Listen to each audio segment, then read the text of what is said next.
May I come in, sir? Please. Good morning, sirs. Sit down, sit down. Thank you, sir. So, Srishti, Yes, sir. when you are a student of political science Yes, sir. and you have taken a lot of interest in Indo-Russian affairs, Indeed, sir. so can you tell us something about it? Sir, the relationship of India and Russia has been a time-tested one. As our Honorable Foreign Minister S. Jaishankar sir has also said that it's perhaps the only constant in today's. That's between India and Russia. What about you and Russia? Sir, I was a part of Global Youth. Sir, it's an apolitical, not-for-profit organization which basically empowers youth ambassadors. We, as youth in the Global Youth, sir, we organize various events with various ambassadors. We have a chat with the diplomat session also, whereby we get to communicate with people of high stature. So, you do it online? So both online and offline mode. So you've been to Russia? No, sir. So within Delhi. It was within, yes, sir. So what is the issue that you really, which is the main issue between India and Russia, which you talk about? So the main issue is that recently there has been a perception that Russia is moving closer to China. So of late, when Russia and China had a meeting, they also said that their relationship is timeless, which creates an issue for India because that is seen in a negative light. Whereby, if you were in Russia, yes, sir. Would you say that if you're getting closer to India, China will say, well, why you're getting closer to India? If they go closer to China, then they're not going to think like they want to be close to everyone. Indeed, that's what international relations is all about. Yes, sir. So why do you say that? Why does this happen? That why you're going closer to China? Of course, they will go to closer to China. Indeed, sir, as India has been following the transactional approach and we focus on strategic autonomy. So we are trying out interest-based alignments and issue-based alignments. So for that, India is having partnerships with both Russia and China simultaneously, sir. Yeah.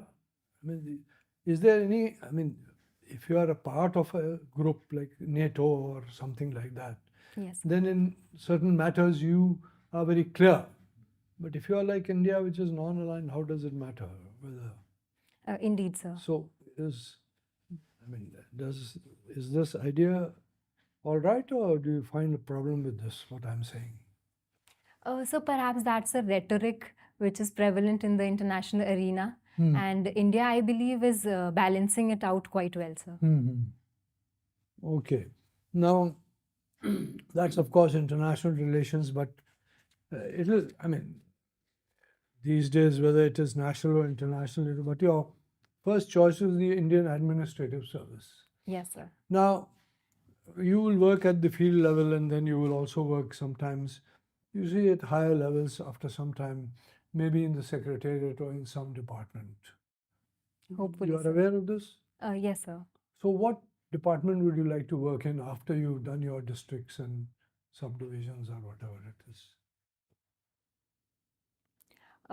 Sir, I would feel privileged to get the opportunity to work with the Ministry of Women and Child Development and also with the Ministry of Social Justice and Empowerment. So because I also have had a brief experience of working with the Ministry of Social Justice. So, the social justice and social welfare arena would be one where I would really. So what is the difference between social welfare and social justice?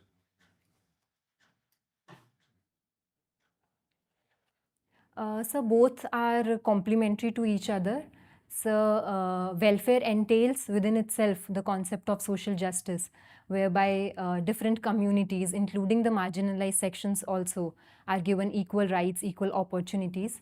Sir, as such, I don't see them as discrete concepts, but intermingling. But what is the main job of this Ministry of Social Welfare? What is, social welfare, it's a concept which is there in every country after all. Why do you have a separate ministry of that in India or department? What does it do actually in terms of, actual work. I mean, what are the problems that come before them? Yes, sir. What are the schemes that they have, if any? What is the money they are spending on? What is it? Yes, sir. So the Ministry of Social Justice and Empowerment basically looks at various vulnerable sections of the society, ranging from the scheduled castes, the transgender population, people involved in the act of beggary, people who are drug addicts, sir, even old age people. So all these are the target audience. So concerning the schemes of the ministry, so some of them are like we have Pradhan Mantri Adarsh Gram Yojana. So PM Daksh scheme is one, Smile scheme is one. So all these aim at improving the livelihood opportunities for transgenders and people who are involved in the act of beggary. So then there is Shrestha schools also, which provide for residential access to scheduled caste people. So, sir, these are some of the. Now, I mean, these are problems which have existed in India for quite some time. Yes, sir. And especially, these ministries were created after independence, and you know that. Now, there are some things for example, in medicine, there are some diseases which were very common at one time, but now you hardly hear of them because of the progress in science. Now, in society, in social justice also, I mean, we have to move forward. Is there anything where we have done a lot of work and practically now we can say, well, look here, we've resolved this issue? As far as social justice, these things which you are mentioning, just before that, what this department is all about. Can you say something about it? So altogether resolution, sir, I believe there won't be any arena. Some or the other issue. In medicine, we've had. Can you Yes. give a few examples in medicine? So for instance, the vaccines in that arena, we have developed a lot. Any disease which is no more there, which is very common. So polio, we have eradicated that from India, sir. Polio, smallpox. Yes, sir. All these, there are many. Yes, sir, because of the medical medicines. advancements. So similarly, in society also, there are some problems which were very much there. Now there are less, or we've resolved them. Can you give can you say something about that? Is there any problem which we have resolved, social problem which has been resolved? So may I take a few seconds? Yeah. Think about it.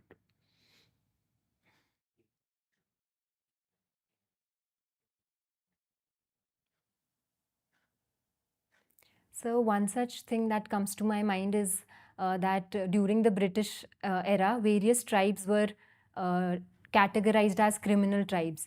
That is something that post-independence we have changed, sir. Correct. So then child marriage is one thing where we have had a lot of progress. Though in bits and pieces it still remains, but sir, I believe to a greater extent, we have been working on that by bringing about behavioral change and nudging people not to indulge in such practices. Good. Okay. So you have progressed. Okay, come. Thank you, sir. So, Shrishti, Yes. are you working somewhere? Yes, sir. So I'm working with the Reserve Bank of India, posted to Mumbai. Okay, so what is your designation? So I'm a manager. So you have studied from IP College, Indraprastha College Yes, sir. of Women. Is it a part of Delhi University Students Union? So Students Union, no, sir. We don't take part in the elections. Why is it so? Don't you think that student politics is an integral part of all-round development of the personality? Yes, sir. So regarding the reason for separating the college from the Students Union, so I believe it was to keep the education arena a bit distinct from the electoral politics. However, sir, given my personal opinion, I believe we should actively take part in that because it's the Students Union who become the bridge between the college administration and students. So, sir, that is very much important. Now I'll tell you about Delhi University Students Union elections. Yes, sir. There's a lot of violence that happens. There's a lot of freebies that have been distributed. Yes, sir. Wherein the student candidates, they distribute money, they take the students to the cinema theater, and all sort of things happen. So in Yes. this context, will you still bring IP under the fold of loose elections? Yes, sir, I would, because these are the issues that we need to work upon. There are ways to resolve these issues. So, for instance, by having proper set rules and regulations so that violence They are doesn't. already there. The rules and regulations are already there. Yes, sir. Are you aware about Lingdo Committee recommendations? Sorry, sir, I'm not aware of it. All right. So recently, Delhi High Court observed that the educational institutions should not be converted into platforms to propagate party politics. Yes, sir. What do you think? So that's perhaps because of the negative elements that are creeping in the election politics.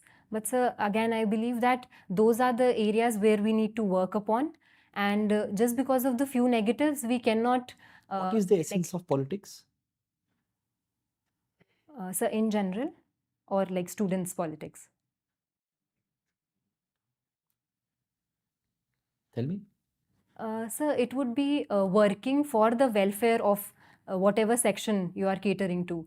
Say, for in case of students' politics, it would be becoming a voice for the students, putting their demands forth. So in general, politics is about public welfare. Yes, sir. Indeed. So why don't you join politics then?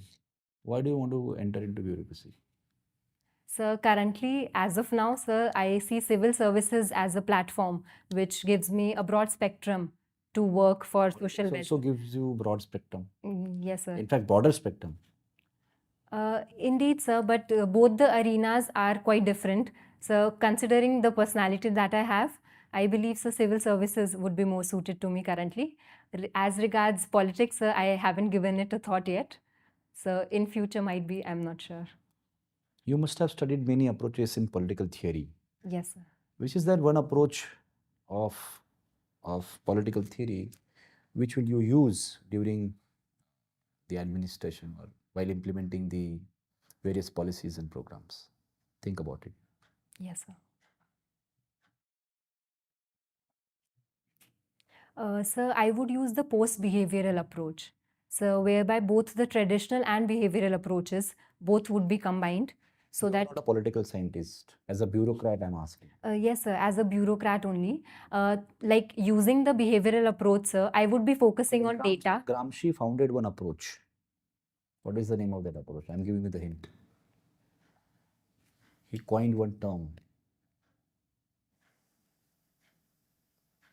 So there was, I'm not able to recollect. What is subaltern approach? Yes, sir. So it entails looking at the vulnerable sections and say, for instance, the common people. Yes, so that is what I was expecting. exactly. So that is what I would work. Who is your favorite political philosopher? So it would be Kautilya, sir. Why everyone is saying Kautilya? Are you tutored in that particular way? No, sir. The influence that Kautilya sir had on us, I believe the way he has brought about realism into. But explain this statement. Thinking man is a depraved animal. Sir, this was given by the early ancient scholars, whereby they were. This statement is attributed to early ancient scholars. Sir, Greek philosophers. Are you sure? So that is what I can remember of right now, whereby it was mentioned that the challenges that come. Did you read Rousseau? Yes, sir. So Rousseau, by criticizing science and reason, perhaps this statement was in that context. Explain this statement. Sir, it says that when we are focusing only on reason and logic, while neglecting the emotional part of it, the values, etc., then a man becomes more of a beast in the sense that that objectivity divorces itself from feelings and values. So that is what I can Who was the understand. first women vice chancellor of Delhi University? Sir, I am not aware. Please go home and find this out. All right, my last question to you. What is the essence of life? What is your philosophy of life? Yes, sir. So, for me, the essence of life would be where I'm happy, and that happiness for me would entail not just success in the professional arena, but also in my personal life, where I'm satisfied and I'm at peace with myself. Thank you, sir. Strategic autonomy Yes, sir. is just a high sounding slogan. How is it different from NAM? So it's an extension of NAM only, not completely divorced from it, but the way it has been presented now entails within itself the multiple alignments that we are having with the various nations through the interest-based alignments, as I earlier mentioned. So, for instance, when India uses the approach of dehyphenation, sir, then we are ensuring that our relationships with different nations are as per the mutual benefits that we get from various relationships. So that I believe entails strategic autonomy. So why have two terms, dehyphenation and strategic, what is that, autonomy? How are they different? Are we following a policy of dehyphenation Yes. vis-a-vis Russia and USA? Yes, sir, certainly we are. Although the term in the first place came while referring to India's relationship with Israel and Palestine. However, sir, if we put it in the context of Russia and USA, so then also we can say that we are following the policy of dehyphenation. So how is it different from strategic autonomy? So, strategic autonomy entails that India is not dictated by any other party, as it was during the during the Cold War era also. So, that strategic autonomy signifies that India is confident enough to take decisions. You are stating that India's foreign policy was dictated by somebody else during the Cold War era. No, sir, it wasn't. It was then that we came up with the concept of non-alignment, and that we have But you carried just said forward. that. You just said that. Sir, I meant to say that strategic autonomy means that India is in the right place to take decisions for You itself. think that based on- diplomats have this habit of coining terms and confusing common people like us? Dehyphenation, strategic alignment, and whatnot. Sir, yes, like with time we do come up with new terminologies. However, sir, not to confuse, but I would say to make better understanding of international affairs. Something closer to your interest, Kathak. Yes. How many gharanas? So there are many, but the most prominent ones are sir, the Lucknow, Jaipur, and Banaras Gharana. Lucknow, Jaipur, and Banaras. Anything else? Udaipur? Yes, sir, we have many. Then we have Gwalior Gharana also, but most of them are the sub gharanas of the. How is Kathak different from other forms of dances like, say, Bharatnatyam or Odissi or Manipuri? How is Kathak different? Yes, sir. So there are a number of differences.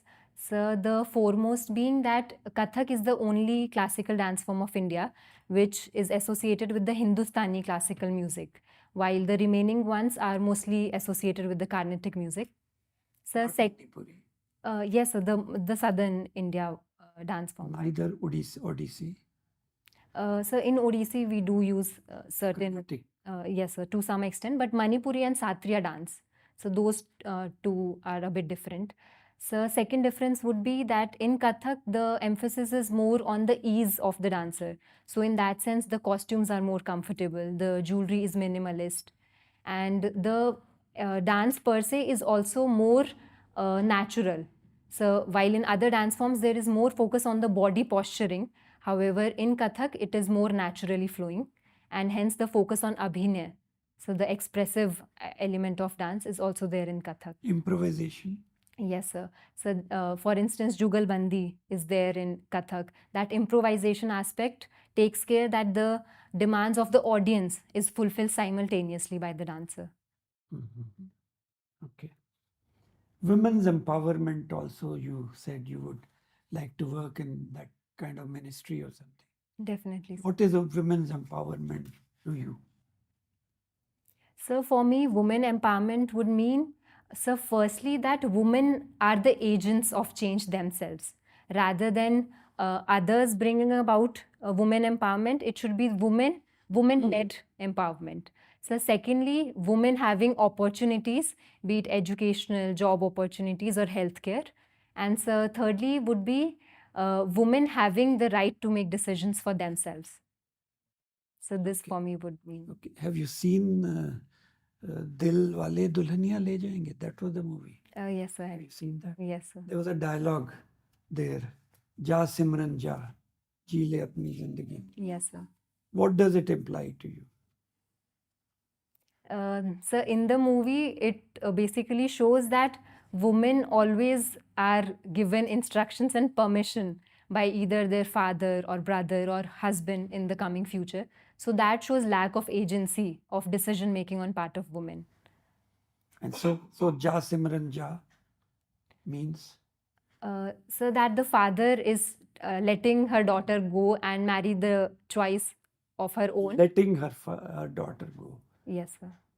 So he is releasing her from his patriarchal Yes, sir. system. Yes, this, sir. I do see it. This word releasing that I used, is it a correct? So in the broader context, yes, sir, it is.